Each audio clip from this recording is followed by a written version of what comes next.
What's good, YouTube? Swiftly here, back with another NBA 2K25 video, and in today's video I have another episode of Rare Builds for you guys. As you can see on your screen, in today's episode we are going to be creating a offense heavy point. So with that being said, let's jump right into the build. Now obviously you have to make this build at the point guard position if you want the name offense heavy point, obviously, because the point guard is the point position. You can tweak these settings to your liking as far as your height, your weight, and the wingspan. But do keep in mind that this build is going to be offense heavy. There's not going to be really any type of defense on this build whatsoever. So this build is more so suited for those who either have a dedicated team that they can play with, that they can hide you on defense, or you're really good at defense. You know, my first build doesn't really have really high defense. All I have is like a 54 perimeter defense, and I have no problem staying on ball and guarding my man. The only time I really get scored on that build is if people are cherry picking or people are dancing behind like double screens. Then obviously I can't get over two screens. There's nothing I can do. I'm going to get sucked into an animation. But outside of that, I have no problem boxing people on the ISO or, whatnot by myself when it's just one-on-one. The real issue comes when people cherry pick. As soon as the shot go up, they're already down the court. There's nothing I can really do about that. Or, somebody's rim running me, in which case perimeter defense won't stop them from rim running you anyway. So, that's more of an interior defense issue. But like I said, you don't really need super high perimeter defense. If you have high agility, you can still play some pretty good defense in this game. So with that being said, enough yap. We're going to get into these attributes. Starting with close shot, which I went with a 78 for that silver float game. We're also going to have bronze paint prodigy. For the layup, we're rocking a 81 on the layup. We're going to have bronze layup mixmaster. And then finally, for the driving dunk, we're going to have a 93 on the driving dunk. So we will get gold posterizer and those contact dunk animations. For the standing dunk, we're rocking a 38 and a 40 on the post control. Now, if some of you really care to have those standing dunk animations, then obviously you could put, take something else from somewhere else on the build and put your standing dunk up to a 40 or 45 if that's what you want to do. But we'll look into that after we're done with the build. I didn't really care too much about it because I'm really going to be going downhill on this build. I don't really care too much about standing dunks, especially when we got a 93 with gold posterizer and whatnot and contact dunk animations. Standing dunks are the last thing on my mind, so I'm not too concerned about that. Moving on to shooting, we do have an 85 on the mid-range, and then we also have a 94 on the 3-ball, which this build can go up to a 95, so you can get like Hall of Fame Deadeye and Hall of Fame set shot specialist. When you go to a 95, those two badges will go to Hall of Fame. So if you decide that you want to use your cap breakers, what you can do is you can save your 5 cap breakers from hitting starter 3 and use that 1 cap breaker that you get for season 1 for hitting level 40 on this 3-ball, and now you got a 95. You got Hall of Fame Deadeye, Hall of Fame set shot specialist, and then you can use your other 5 cap breakers on something else like maybe ball handle or pass accuracy or anything, some finishing, maybe your driving layup or something when we get through with the build and whatnot. But I'm just saying that that's the reason why I went 94, because I only wanted to use 1 cap breaker on that to get that 95-3. And then of course we have our free throw, which I just went with an 80 free throw. Nothing crazy, nothing wild. Everybody should be able to afford an 80 free throw. It's not going to be too costly, and you never know when you want to slide into the rec. Now for my rec players, you already know how important having free throw is on the build, so I won't even go into that.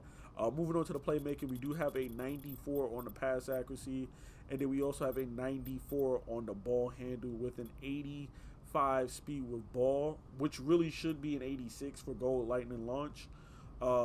But the 94 pass accuracy gets you gold bailout, silver versatile visionary, and Hall of Fame break starter and dimer. 94 ball handle gets you Hall of Fame handles for days, gold ankle assassin, and gold unpluckable.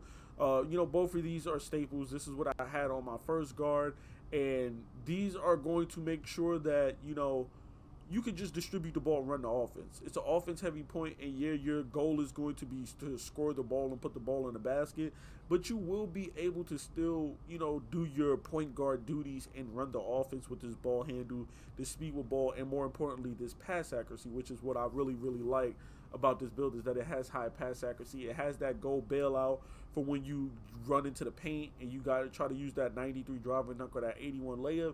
If you don't see something that you like, whether you're hop stepping, euroing, or just paint mashing, you can always dot something in the corner with that gold bailout and silver versatile visionary, along with that Hall of Fame diamond. So I like that a lot. Moving on to the defense, which again, this build is severely lacking in defense. Again, I already explained this to you guys. It's an offense heavy point. We do have a 45 interior defense with a 51 perimeter. We have a 37 steal, and we have a 37 block. So really nothing spectacular here. I would recommend that you max out this perimeter defense if you are going to run with a low perimeter D. This made a hell of a difference for me. I was running with like 25 perimeter defense, 25 steal, and just like an 87 agility. And while I was still able to play good defense, there was times where I struggled because I couldn't get a contest at all. 50 perimeter defense obviously is not the greatest, neither is 54, but what 54 did allow me to do was it did allow me to actually start getting contests, like open contest and light yellow contest. With 25 perimeter defense, everything was either open or just wide open green with me standing in front of the dude's face. So I would recommend for some of you guys, I know y'all going to say, oh, well, what am I going to waste VC on putting perimeter defense up to 50 or 60 or whatever? Trust me, it makes a difference because that's what your shot contest is going to be, and you want that shot contest so that you can actually force some misses, you know what I'm saying? Otherwise, it's going to be like they're just shooting wide open jumpers, and that's not what you want, Moving on to rebounding, we got a 27 on the O board, and then we have a 60 on the D board. Nothing too crazy or wild, just getting that bronze rebound chaser for those rebounding animations.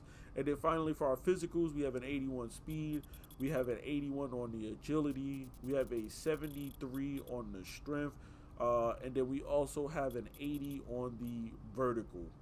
Now, I'm not sure exactly what I'm missing here, but somehow I was able to I'm trying to look at this to see if I was missing anything. I don't know. I don't see anything missing on this. But what I will say though is that because we made that change already with the speed with ball, we can kind of bring this post control down just one, and then get that standing dunk up to a 45. So we will be able to rock that 45 standing dunk. And I guess I would probably go higher on the agility, up to an 85 if I can, and then 81, I guess, vertical. Even though I don't think that's going to get me anything. I probably would rather go free throw, just so I can get more points into free throw than I would vertical. And then we could go standing dunk and just leave it like this. And then, of course, when we create our build, we see these shades of. We see Damian Lillard, we see Emmanuel Quickley, and we see Malcolm Brogdon from the Portland Trailblazers. And then, of course, we have our build name, which is the Offense Heavy Point. So there you have it. This is my Offense Heavy Point build for NBA 2K25. Please be sure to drop a like, comment, and subscribe for more NBA 2K25 content. And, of course, more rare builds like this. I'm out, y'all. Peace.